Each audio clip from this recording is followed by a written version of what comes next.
Hey there, this is Sean with Blue Table Painting. I was asked by Ben Larmore of Tabletop Ready Miniatures to help judge a painting competition.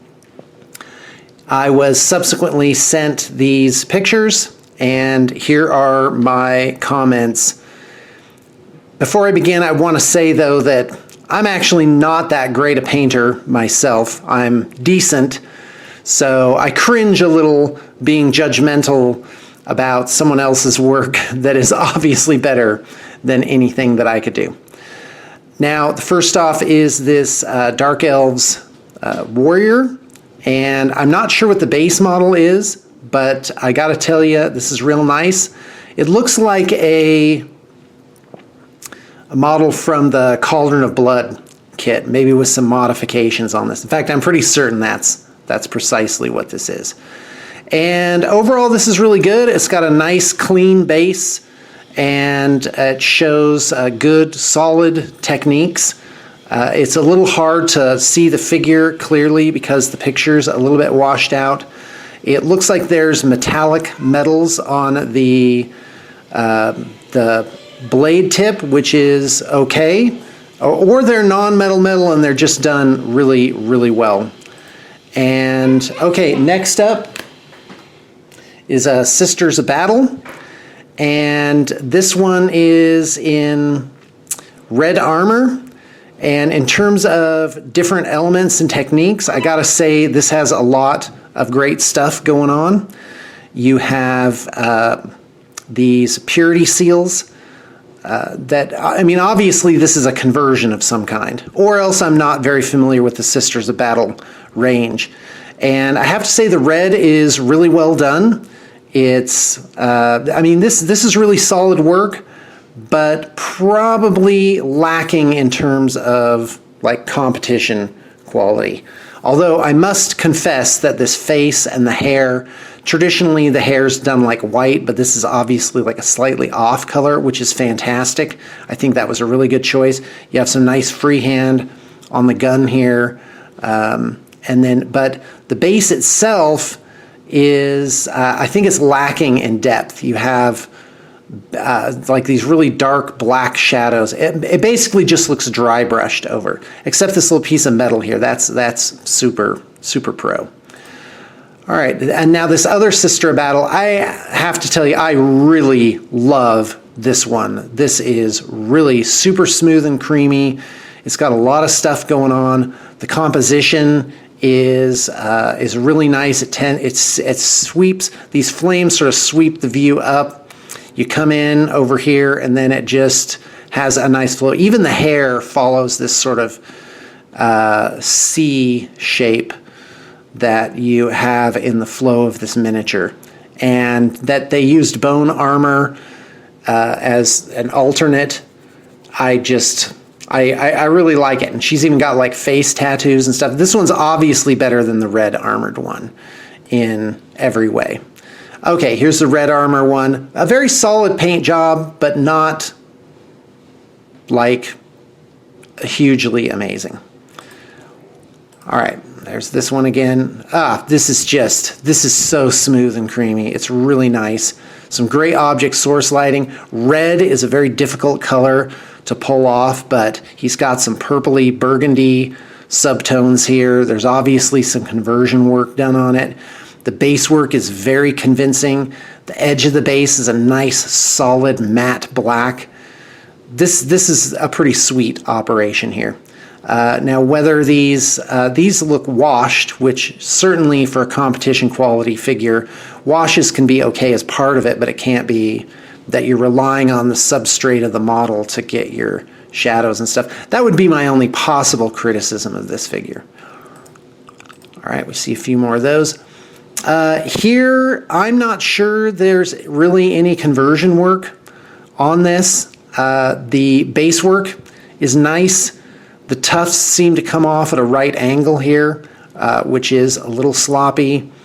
Obviously, there's good execution of basic techniques here, but I have to say the subject matter is a little boring, and quite frankly, I don't see anything special. It's done really well. Don't get me wrong. This is fantastic work, but it just seems to be not that amazing. All right, more of this guy. This model, oh my gosh. And by the way, this is my pick. I went through all these, I really looked at them, and I have to say, this is good. This is, how do I even say it? It's like the art of simplicity. This is, because you might look at it and be like, oh, this is just a regular Nighthawk model, and there's really not much to it. The model itself is kind of blasé. These guys are notoriously easy to paint, but there is a lot of subtlety going on in here. First off, I want to talk about the composition. The flow of this model is just incredible. Is there another? Yeah, there you go. In fact, let's go back to the first one. It just sweeps, it draws the eye. So you just sweep up through this front part, you linger here, and then it sweeps back up in a nice S shape. And you see the balance, like the tip of this just goes straight down, hits through the center of the model. You swipe in through this thing that holds it onto the base, that bit of tattered cloak, and it just flows so nicely. And I have to say, the color composition, warm versus cold, is very nice here. The grass is done extremely well. It's very convincing. And obviously, this is an expertly done piece. The bone work here, I can't really tell what's going on. I really hope that's not just dry brushed and washed. This wood is extremely convincing. It's a nice matte black. So you have all sorts of great contrasts on this model. Light versus dark, glossy versus matte, warm versus cold. And then, of course, the flow of this model is just crazy. Very attractive. Another Space Marine, a Primaris Marine, thank goodness. I'm certainly very partial to these guys. This is some really solid work. This is not easy to get this armor to look this incredibly clean. However, it is just edge highlighted, which I find, quite frankly, a little dated. And I can't tell, but is this possibly like a splork of glue? Hold on. All right. The base is nice. Really, it's a fantastic job. Oh, here's my guy again. Oh, yeah, those browns are just crazy on there. That is just so convincing. This is really cool, an orange orc. I say yes, please. Thank you very much. This is really nice. It's got great base work. There do just appear to be just minor blemishes on the base edge, which I find that very strange for a competition quality figure, but it could just be the light reflecting off of a slight deformity. But again, that should all be smoothed out. And this is, it's obviously really nice work, but in terms of a higher level competition, maybe not anything to write home about. I'm not a fan of just putting blood on things, and if you do, it should be dried blood. And so that's a little, in my opinion, it's a little amateurish. It's a little, it's been done. There's a word for that. I don't even know what's going on here.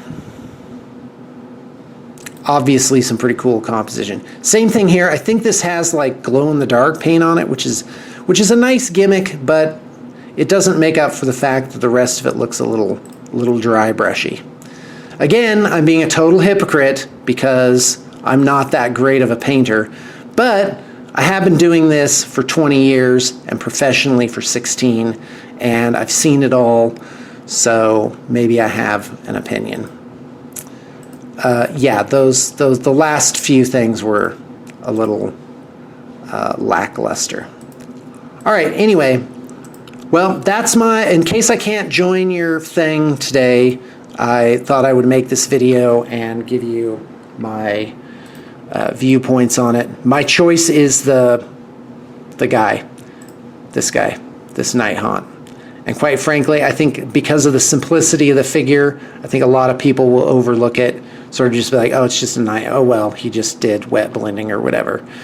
But I have to tell you, there's a lot more to composition and perfection of balance. It's really, really outstanding. Just wow. All right, thanks for the invitation, and I'm going to go process this video, upload it, and send you the link. Thank you.